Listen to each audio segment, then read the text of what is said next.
How is being a dad today different than it was for our fathers? That's the hot topic that we're going to dive into the center of the fire together today and explore.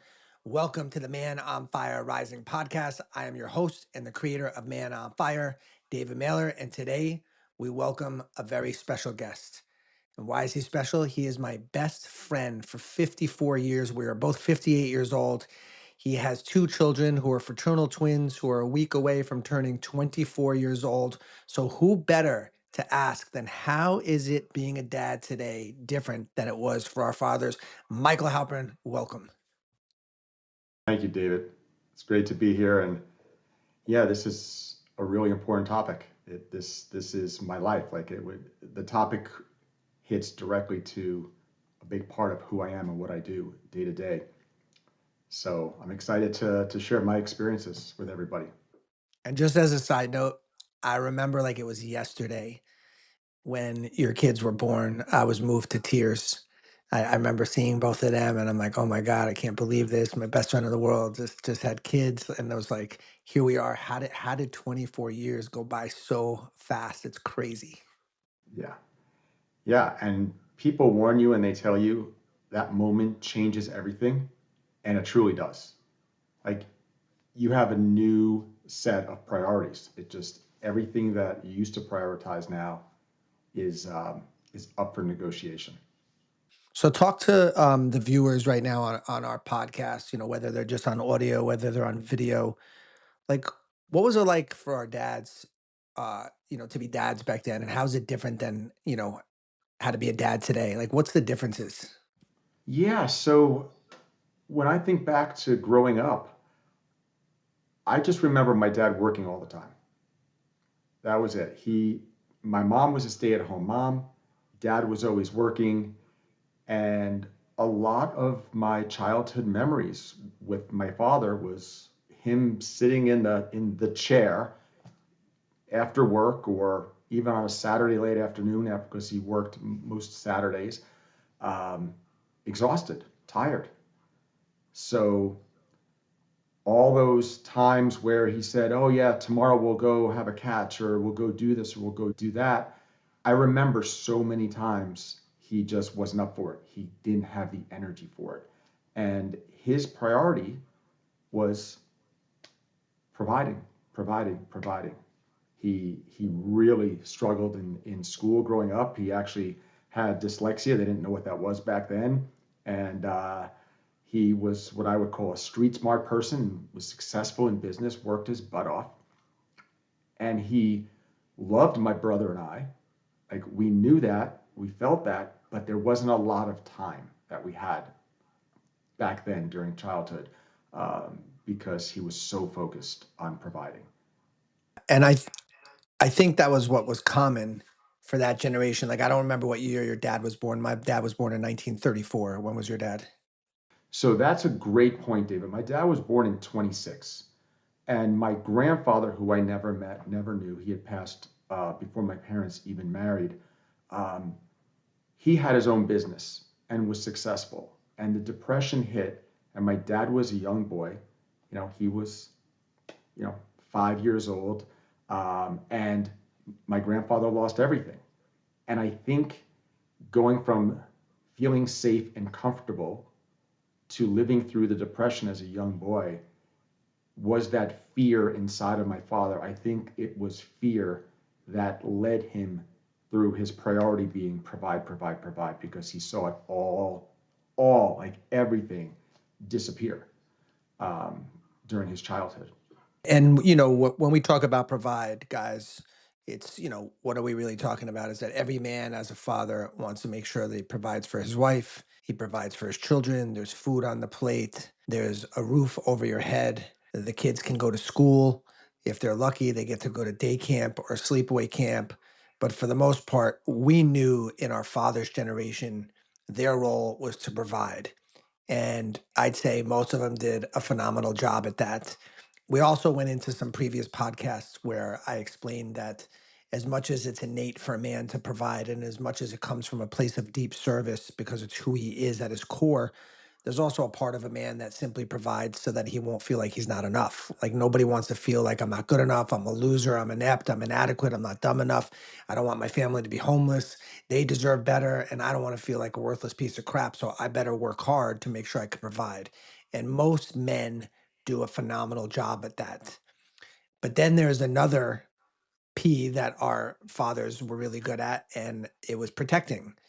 Like I know my dad and your dad, Michael, were known in the neighborhoods as you don't mess with those two. You know, they were very masculine. They had a big figure, and it's like not nobody was going to mess with Michael or David. You know, you and your brother, and no one was going to mess with me because they'd have to answer to my father. And I remember one time, like a guy who owned a pizza restaurant, famous pizzeria in our town called Angelo's. One of my friends shook the gate that rattled the glass of the window of the restaurant. The guy came out and smacked me. He thought it was me. About 2 hours later, my dad is sitting in a booth with me and that man, and my dad told him if he ever laid another finger on me ever again, that'll be the last thing he ever touches. I had free pizza at that place for as long as that place was still open. So my father knew how to protect. I remember my father lifting a kid up in the air, you know, by his shirt, saying, if you ever look at my son wrong, if you ever touch my son wrong, this will be the last thing you do. Because there were predatory energy that exists, right? You and I know inside of Man on Fire, we've met a lot of men unfortunately, that were subjected to sexual abuse when they were younger. So another part of being a father is you better protect your kid. What was your experience of that growing up? Yeah, I have one of those stories as well. I remember, I'm guessing, and this was I was probably 16 or 17. I think it was I was a new driver. Like I was just out driving around. I was dating somebody in town, and the ex-boyfriend was a couple years older and started following me and threatening me. And when I got home, and I told my dad when he got home from work, I vividly remember walking to the front door. He goes to the hallway closet and he grabs the baseball bat, grabs my little league. That bat's probably been sitting there for 10 years, hadn't been The touched. Little League Slugger, Exactly, the that Louisville Slugger. The Louisville Slugger, and grabs the bat. He's like, "Let's go in my car. You're gonna show me who this guy is." And I was like, "Whoa, whoa, whoa, Dad, I can handle it." Like, no, no, no, no. This is just gonna make it worse. He's like, "Get in the car and let's go." And it was real for him. He was just like, nobody is gonna mess with my kid. But interestingly, there's that part of my father, and while you were sharing about the protect, I think there was even another part that ties back into the provide that interrelates to the protect part, and that is, we grew up in the Bronx, and guys might be like, "Oh my God, the Bronx, that's a scary place." And yes, there are some rough neighborhoods of the Bronx. We, as the Bronx go, we grew up in the nice part of the Bronx, and I think being able to provide a place for us to live that was in a nice area, a nice suburb, a nice place just outside of New York City. So we had all the benefits of that.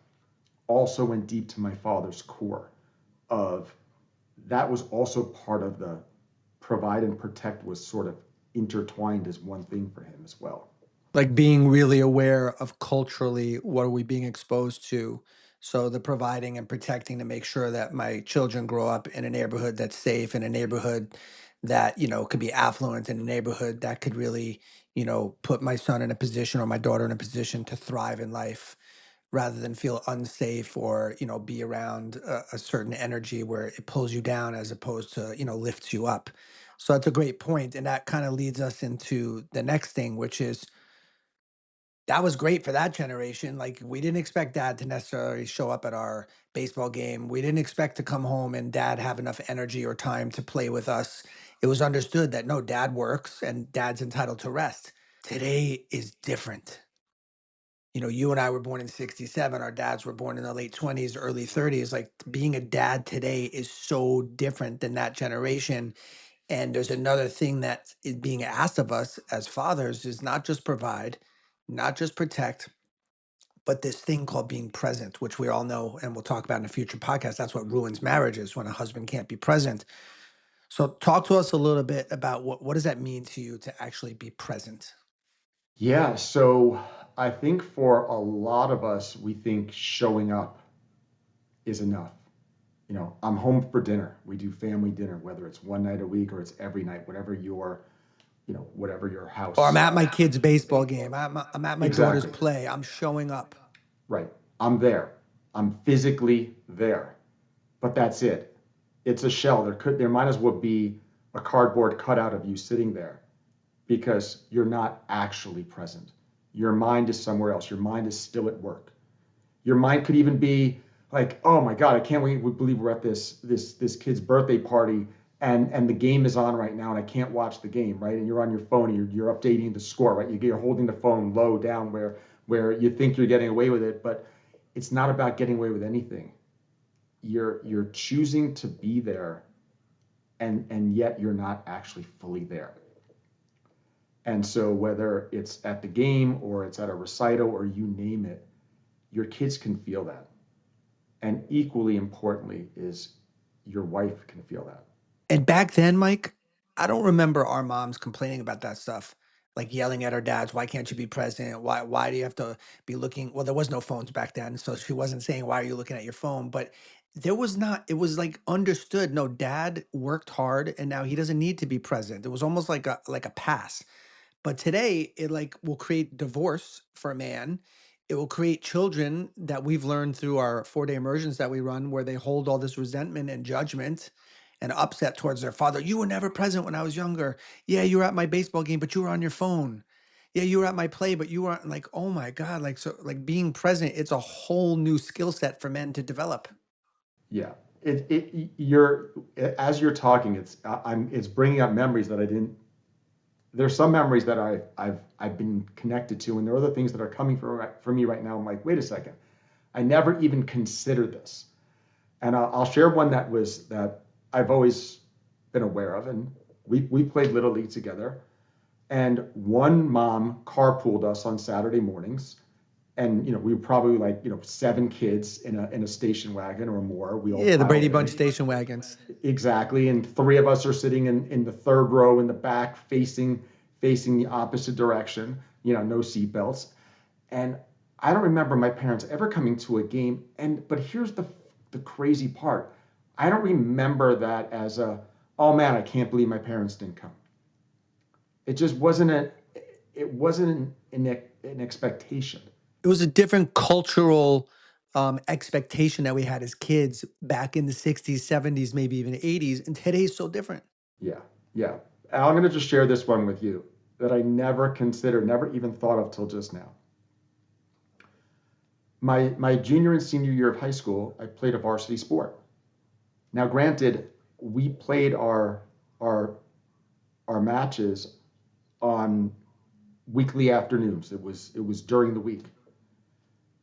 My parents never came once, not once, and I don't remember any parent ever coming. I don't remember any parent ever being there ever. It just was not even a thing, and I never even considered that till just seconds ago. Of like, wow, like that would be unheard of. I was at my kids every game, my daughters every dance competition, you name it, wherever it was.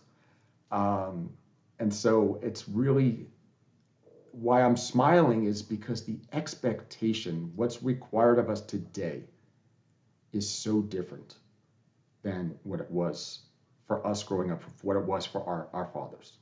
Yeah. And you know what's crazy, Michael, is that when we grew up, there wasn't like such a big thing about, oh, kids get depressed, kids are on antidepressants, kids have all this stress. Like we didn't have fathers that went beyond providing and protecting, and yet we were okay, and we don't hold any animosity. No, my dad, as an adult, we recognize my dad did the best he could, but even as a kid, we felt that. Today kids have so much upset about it, they might spend the next 30, 40, 50 years in a therapist's office. They might end up on antidepressants or anxiety medications. I'm not poking fun at that, but it's unbelievable how the culture has shifted that if my father's not present, which by the way, they might have heard that from mom more often and then they got indoctrinated into that and then it became something inside of them. All of a sudden, I don't have a good relationship with dad because he's not present.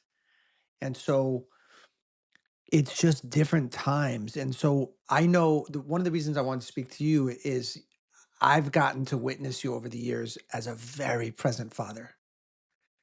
And you and I didn't necessarily have that modeled. We loved our dads, we respected our dads, but I'm not gonna the first word out of my mouth is not, "Oh, Uncle Bernie was so present," or "Lenny, my dad was so present." But you, one of the first words that comes out of my mouth is, "He's a present dad." So I'm curious, like, what does being present mean to you today? And then we'll talk about maybe some tips to some of the guys listening of how can I be a present dad? Well, first, I appreciate you sharing that.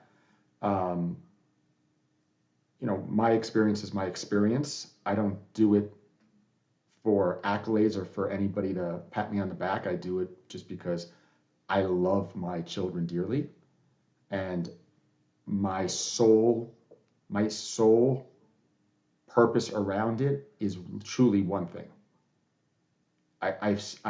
I've really distilled it down of what's the most important thing for me as a father for my children, and that is for them to feel like feel that I love them.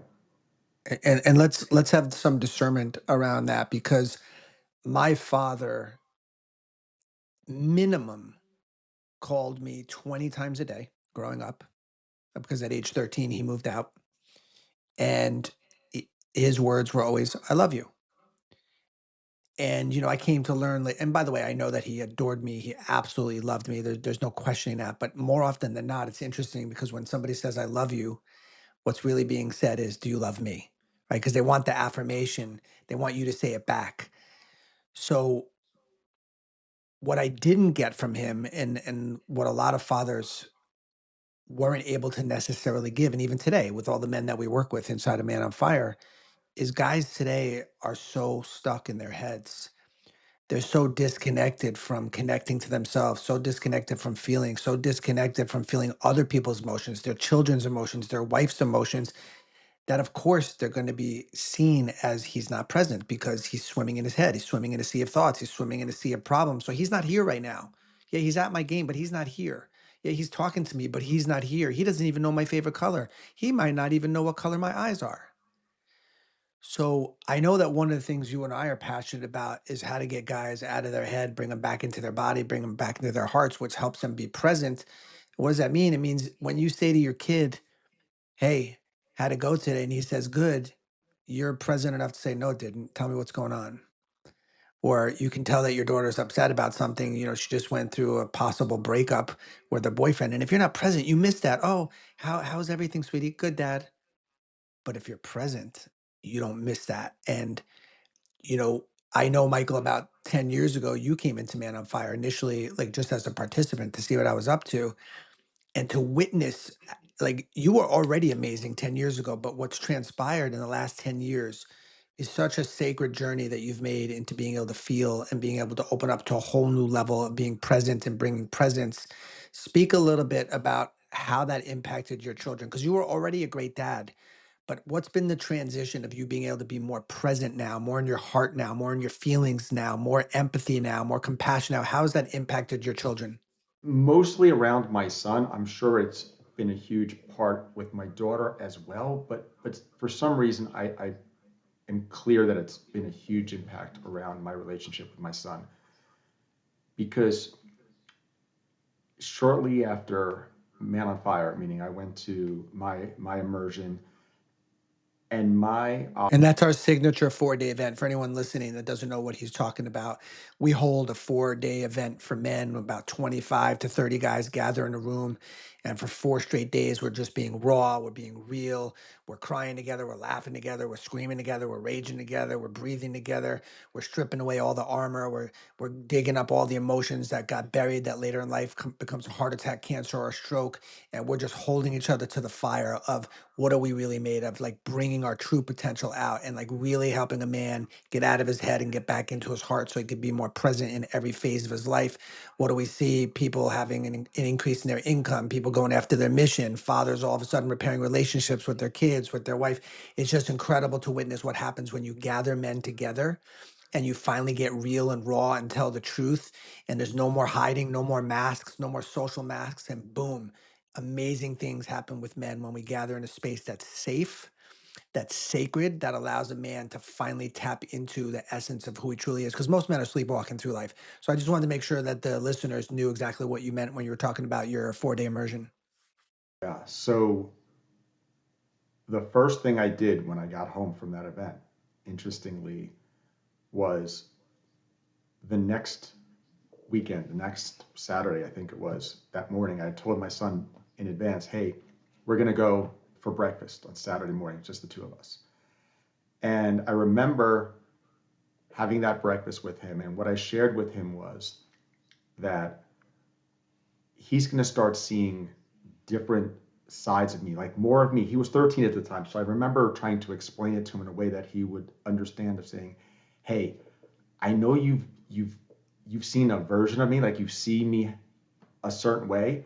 And I just want you to know you're going to start seeing different sides of me are going to start showing up. And I'm excited. I was just like sharing with him, like, and what does that mean? And so the things that you shared, David, about dropping into my heart, out of my head, more empathy, more compassion.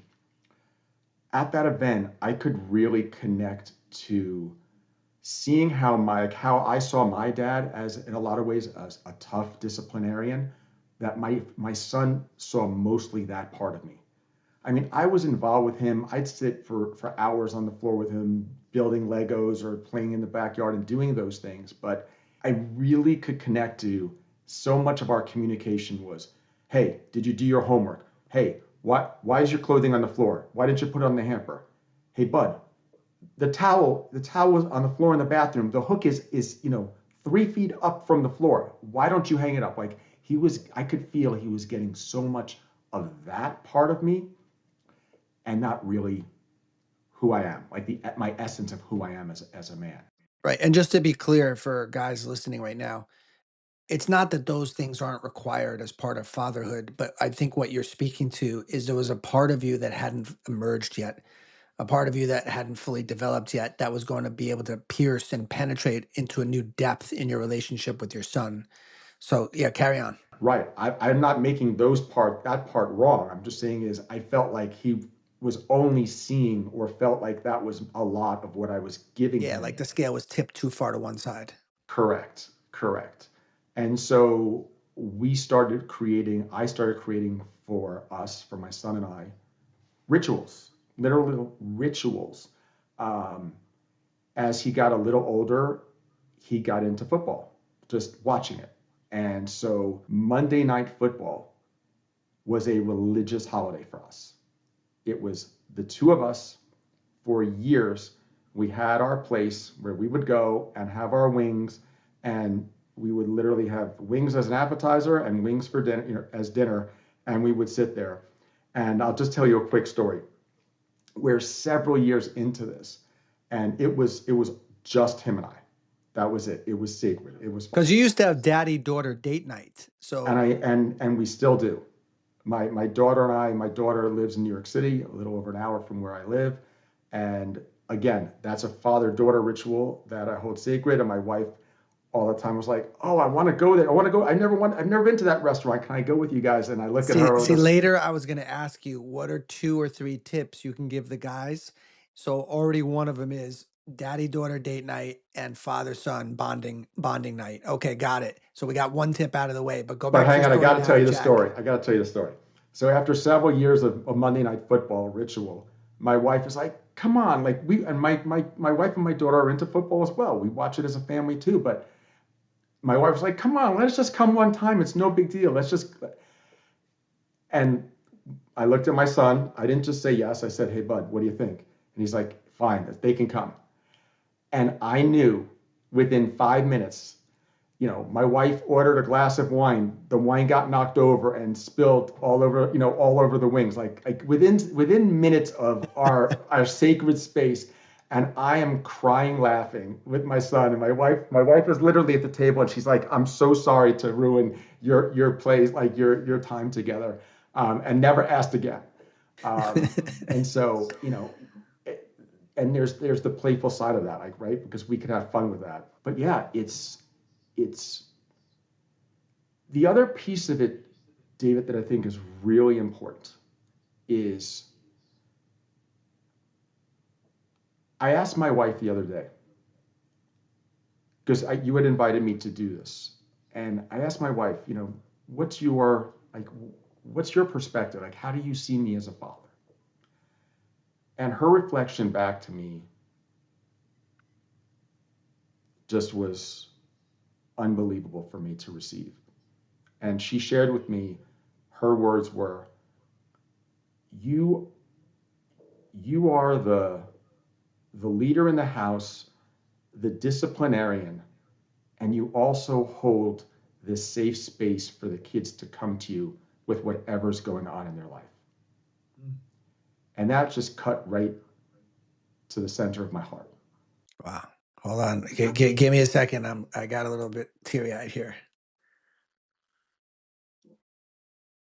Because usually, in our parents' generation, one of the parents was the disciplinarian, and that was probably the one that didn't get to do the deeper bonding, with the kid. Yeah. Yeah. And that was my goal, actually. That's what I wanted. I wanted to be that blend, and for her to see me that way and experience me that way as a dad, because it's what I wanted and what I still strive to do.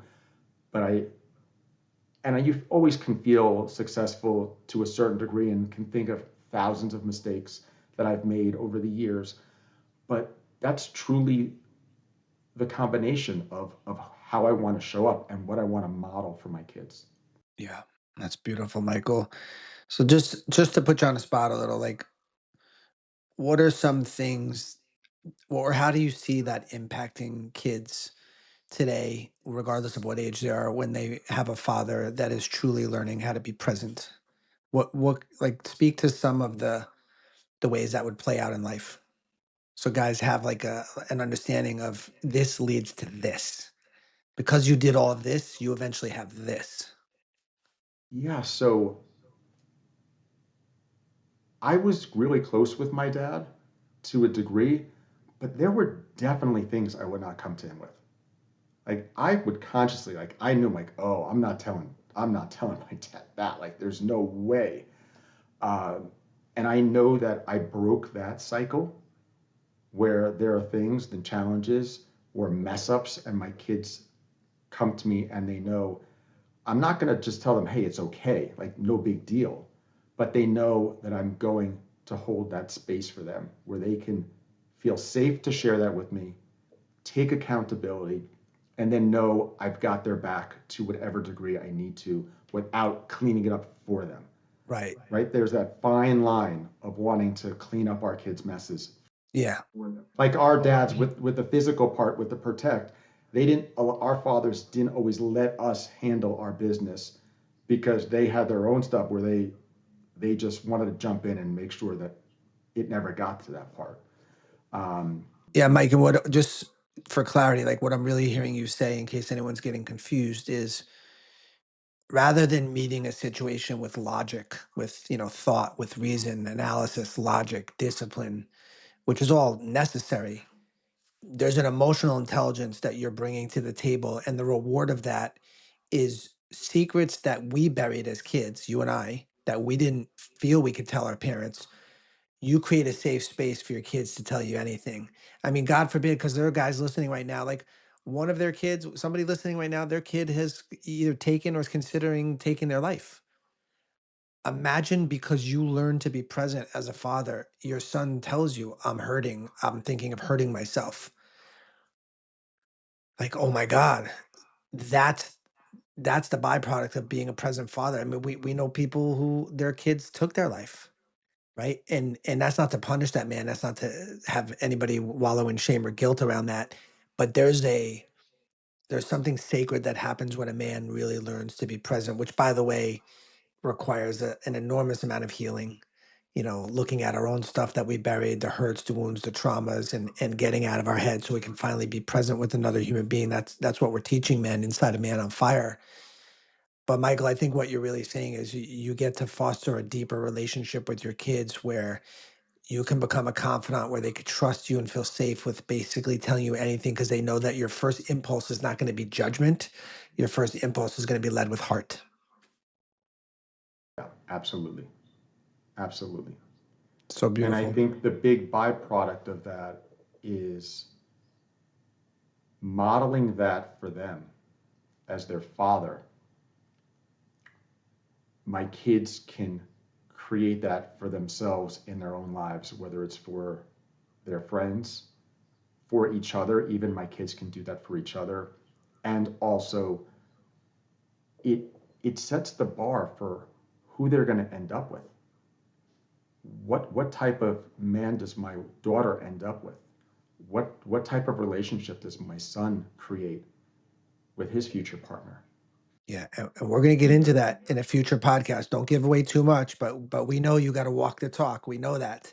You can't expect your kids to do something that you're not leading by, not speaking by, but leading by. So don't go there on this podcast. We're going to do another one. Let me pivot for a second just so we can wrap this up. I'm going to put you on the spot, and we might have already given away one of the secrets.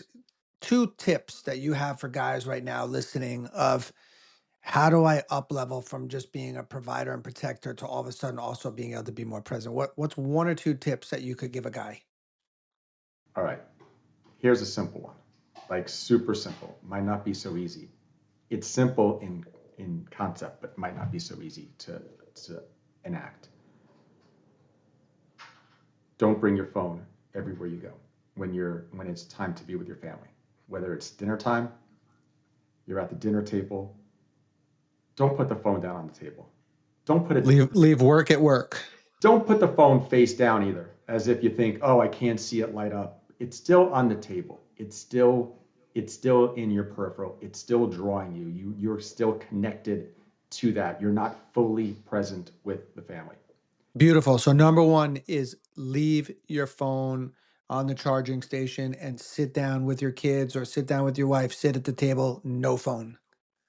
And model that first before you come with the hammer and say, hey, no phones at the table, right? You've gotta be living that. Don't give that away. We're going to do that in another podcast. All right, all right. Well, that's a what I in essence an easy one to really show up. Okay. Now you're And on the the spot. phone What's another way? and the phone is the biggest distraction everywhere. The same when you go to one of the kids' games or the recital or whatever it might be. If the phone is in your hand, you're being distracted. You're not fully present.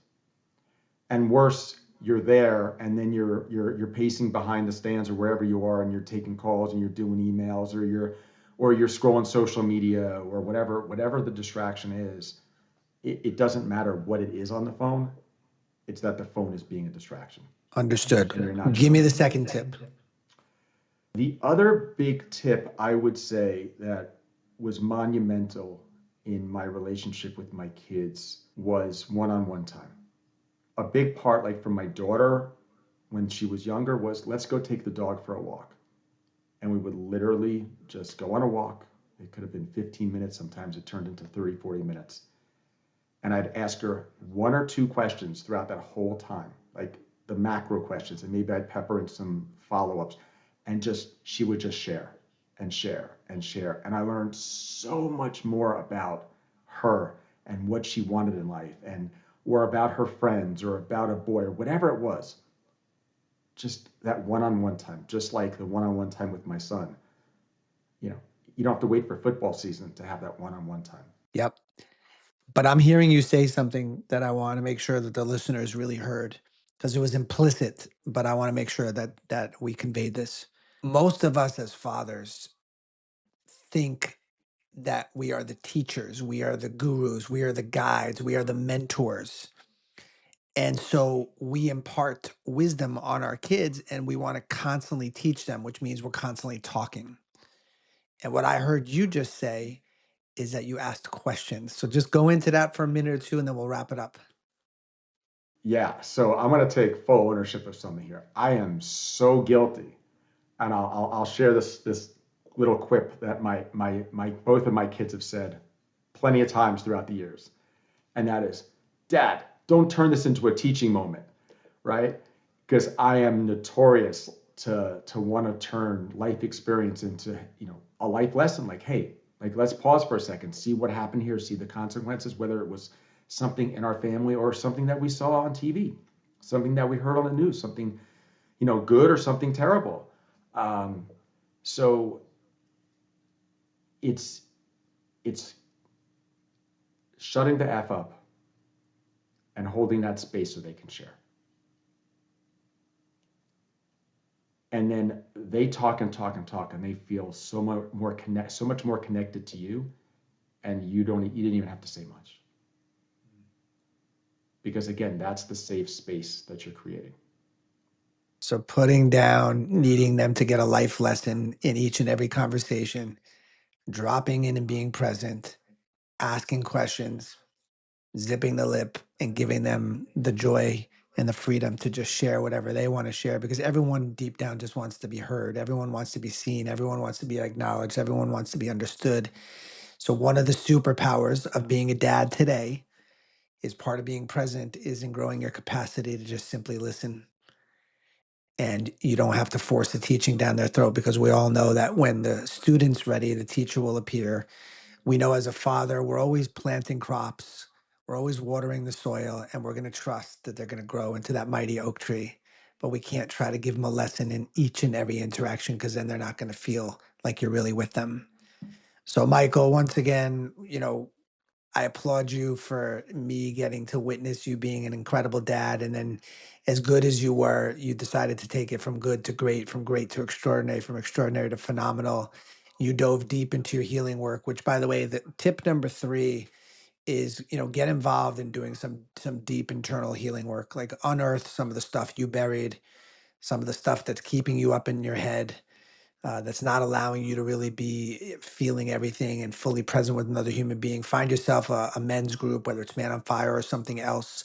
Yes, reading books and listening to podcasts and watching videos is all great. And there's a difference of being on the field as opposed to being in the stands. So make sure that you're affiliated with certain organizations, certain groups that can really teach you these things, that can help you break into your body and get out of your head, because that's one of the greatest gifts you'll ever give your children. So we got the 3 tips today. We got to interview my best friend in the world since age 4 and learn a little bit about how being a dad today was different and is different than what it was like for our dads, which was just provide and protect. And that was accepted. That was understood. There was no animosity. But today, kids need a present father. Our wives need a present husband. And Michael, thank you for giving us some tips on how to begin that journey. All right, guys, we'll see you inside the next podcast, because I have more questions for the fathers out there. And Michael Halperin is going to be one of the people whose brains we pick. So much love to each and every one of you. Here's to you rising with passion, with power, and with purpose. It's your man on fire mentor, David Mehler, signing off. If you like what you're seeing and hearing, then hit that like button and subscribe to the channel and click the notification bell so you'll know the next episode has dropped.